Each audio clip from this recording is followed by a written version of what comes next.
Hello दोस्तों, नमस्कार। आप सभी को मैं आज एक चीज बताना चाहता हूं।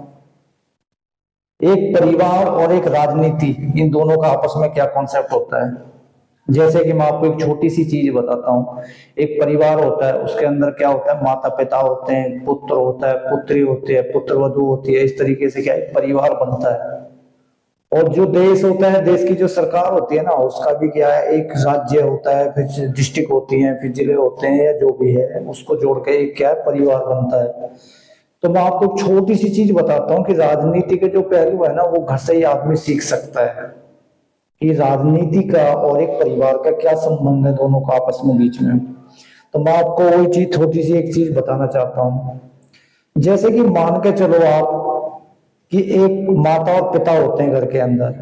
तो माता और पिता जब बुजुर्ग हो जाते हैं तो उनका फर्ज बनता है अपने पुत्र या पुत्री को उस योग्य समझना कि जो उनका उत्तराधिकारी बन सके। मेरे कहने का मतलब है कि जब पुत्र पिता के बराबर हो जाता है, पिता के कपड़े पुत्र को आने लग जाते हैं, यानी कि जूते पहनता है, अगर वो जूते पुत्र के पैर में, बेटा के पैर में अगर आने शुरू हो जाते हैं, तो आप ये समझें कि अब हमारा पुत्र योग्य हो गया है। और वहीं पर सबसे बड़ा मोड़ आता है जिंदगी का। जिंदगी का सबसे बड़ा मोड़ क्यों आता है? क्योंकि वहां पे सबसे बड़ा कारण होता है कि जब हमारे पुत्र या पुत्री बराबर के होते हैं ना, तब उनका क्या है, शौक बढ़ने लगते हैं, यानी कि उनकी सोच न्यू जनरेशन होती है। और हम क्या है, ओल्ड जनरेशन के होते हैं, लेकिन एक्सपीरियंस क्या है, हमारे पास थोड़ा ज्यादा होता है, क्योंकि तजुर्बा होता है एज के हिसाब से। उसी दौरान क्या होता है, कोई भी इंसान अपने पुत्र को आगे करके खुद पीछे हट जाना चाहिए। यानी कि अपने शौक जो होते हैं ना जीवन के, हम 40 साल का अब वैसे क्रॉस कर चुके होते हैं, तो हमारे कोई शौक या आगे की कोई ख्वाहिशें नहीं रहती है इंसान की, ऑटोमेटिक वो कम हो जाती हैं। और पुत्र या पुत्री होते हैं, आप उनको आगे की तरफ करें और पीछे आप ढाल बन के खड़े हो जाएं। आपके परिवार के अंदर ना, मैं दावे के साथ कहता हूं, बहुत बड़ा डिफरेंस आ जाएगा। अगर गलतियां होती हैं, गलतियां तो होंगी, क्योंकि जब कोई भी पुत्र या पुत्री जब उस परिवार के अंदर एक डिसीजन लेने शुरू करेगा, सोचेगा, समझेगा, तो दिक्कतें तो आएंगी तो कुछ टाइम के लिए। जैसे कि आप समझ सकते हैं, मैं आपको छोटा सा उदाहरण देता हूँ। जब एक आदमी गाड़ी सीखता है, वो गाड़ी सीखते वक्त ना, जब वो स्टार्टिंग में सीखता है ना, दो चार जगह ठोक देता है, वो दीवार में ठोक देगा, किसी की गाड़ी के साथ ठोक देगा, एक्सीडेंट होंगे। लेकिन वो साल दो साल के बाद में एक अच्छा खिलाड़ी बन जाता है। ऐसे ही कोई भी माता पिता है ना, अपने पुत्र को या पुत्री को या जो भी घर के योग्य है ना, उसको आगे करे। खुद पीछे हो जाओ ढाल बन के, आपको दिक्कतें नहीं आएंगी जीवन के अंदर।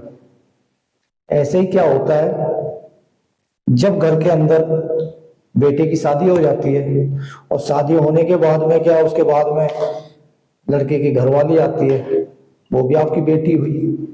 अगर जो घर में जो सासू होती है ना, अगर वो सासू उसको अपना अधिकार दे दे, लेकिन थोड़ा दर्द होता है, दुख होता है, क्योंकि वो 40 साल से राज कर रही है उस घर के अंदर, और वो पुत्र वधू को अगर वो घर का चार्ज देती है ना, तो उसको थोड़ा फील होता है। लेकिन ये होना चाहिए, जो सासू होती है उस बेटी को पूरा घर का अधिकार दे, और खुद पीछे बन जाओ, उसके ढाल बन के खड़े हो जाओ, और उसको बताओ बेटा ये ऐसा करना है, ये ऐसा करना है।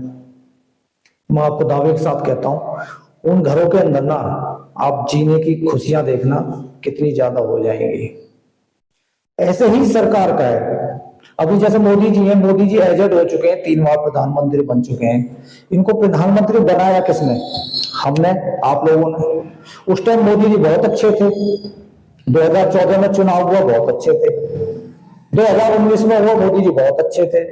2024 में चुनाव हुआ, फिर मोदी जी बहुत अच्छे थे। आज मोदी जी के अंदर ऐसी कौन सी दिक्कतें आ गई कि जो सबके बुरे बन गए? इसी को कहते हैं समय का काल चक्कर। जैसे कि मैंने आपको पिता को और पुत्र के बारे में समझाया था, क्योंकि वो न्यू जनरेशन है, जो पुत्र है, पिता ओल्ड जनरेशन, यानी कि वो एजेड हो चुका है।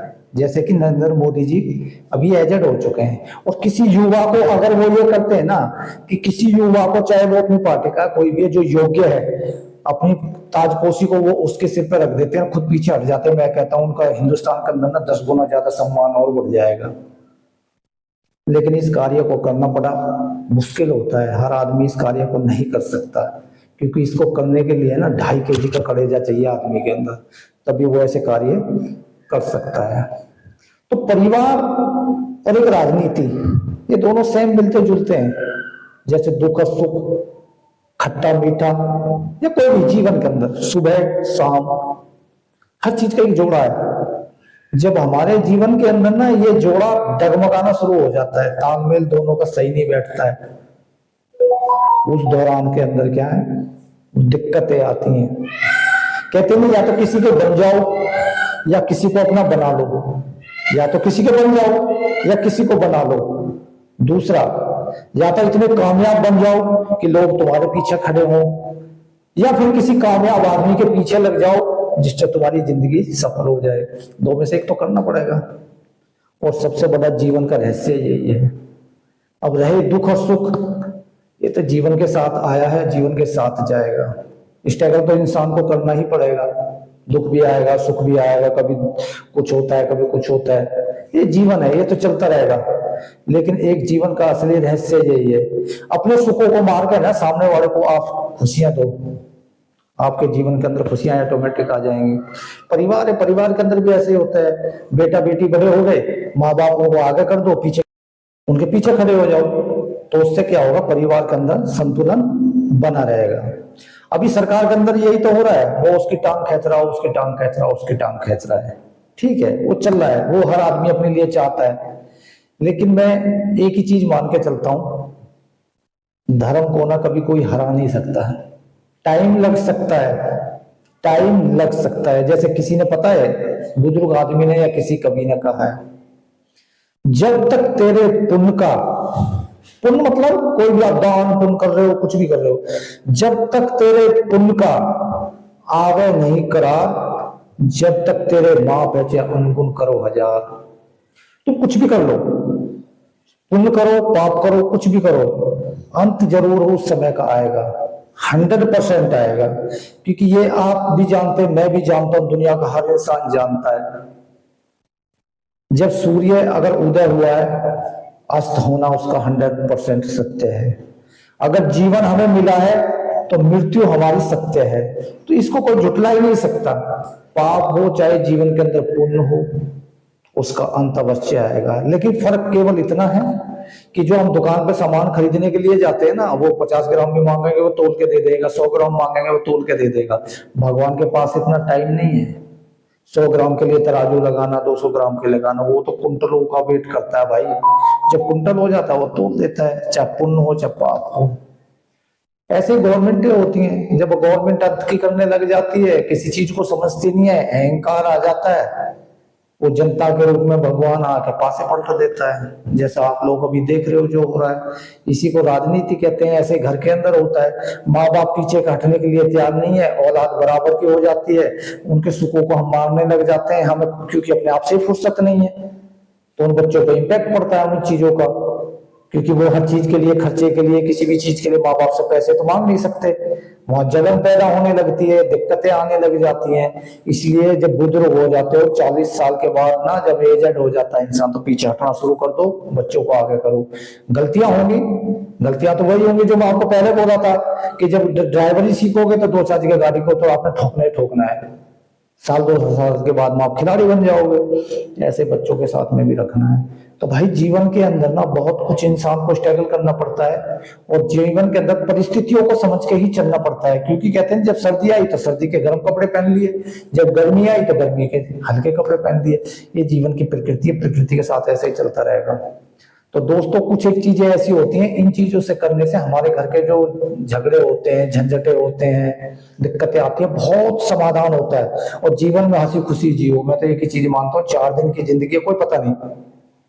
अभी मैं फेसबुक पर आया हूँ कुछ टाइम से, मेरे साथ के वो पुराने साथी जितने भी थे, मैं भारतीय सेना के अंदर जब नौकरी कर रहा था, तो मेरे से बहुत ज्यादा सभी लोगों ने एकदम जुड़े हैं मेरे साथ में। मेरे को बहुत खुशी हुई इस चीज को देख के, क्योंकि मैं एक चीज मानता हूँ, मैं असल जिंदगी सेना के अंदर जी गया। 20-21 साल मैंने वहां पे अपने साथियों के साथ निकाली, वो मेरा असली परिवार था।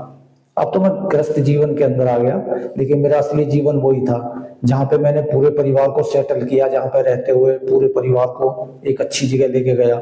तो वहां मेरे पुराने साथी थे, जितने भी थे मैं सभी का वेलकम करता हूँ। आपके साथ मेरे को जुड़ने के लिए एक मौका मिला। हम जीवन में तो शायद दोबारा आपस में मिल नहीं पाए, हो सकता है कि किसी के घर में कोई फंक्शन हो, शादी हो, तो हम एक दूसरे आपस में मिल सकते हैं, अन्यथा मुझे तो लगता नहीं कि हम एक दूसरे से मिल सकते हैं। लेकिन सोशल मीडिया एक ऐसी चीज है कि हम सभी आपस में कोऑर्डिनेट कर सकते हैं, एक दूसरे की भावनाओं को समझ सकते हैं, एक दूसरे से हम बात कर सकते हैं। इसलिए मैं आप सभी का बहुत बहुत आभारी हूँ, दिल से आभारी हूँ। अपने परिवार के साथ रहें, खुश रहें, अच्छी तरीके से रहें, और जितना हो सकते हैं भाई मुझे फॉलो करने की कोशिश करें। मैं केवल वो चीजें बताऊंगा जो मेरे को भागवत गीता जी ने सिखाई है, क्योंकि मैंने बचपन से 12 साल की एज से भागवत गीता जी का अध्ययन किया है, और आज मेरी 54-55 साल एज है। मैं आज भी वही कर रहा हूँ। मेरा केवल एक ही रास्ता है, क्योंकि इस शरीर को छोड़कर मेरे को कहीं और शरीर लेना, हर इंसान को लेना है। मुझे नहीं पता कौन कहाँ जन्म लेगा, इसलिए मेरे जीवन का, इस जीवन का तो मेरा पूरा जो भी था वो कंप्लीट होने जा रहा है। बच्चों की शादी वगैरह सब कुछ हो चुकी है, या 2-1 रह रहे हैं, उनकी हो जाएगी। लेकिन अब मैं अगली क्लास की तैयारी कर रहा हूँ। हो सकता, पता नहीं इस शरीर को त्यागने के बाद मैं कहाँ जन्म लूंगा। तो इसलिए सभी से अगर गलती होती है भाई माफी चाहूंगा, और सब एक दूसरे के साथ कोऑर्डिनेट करें और एक साथ जुड़े रहें। धन्यवाद, थैंक्स।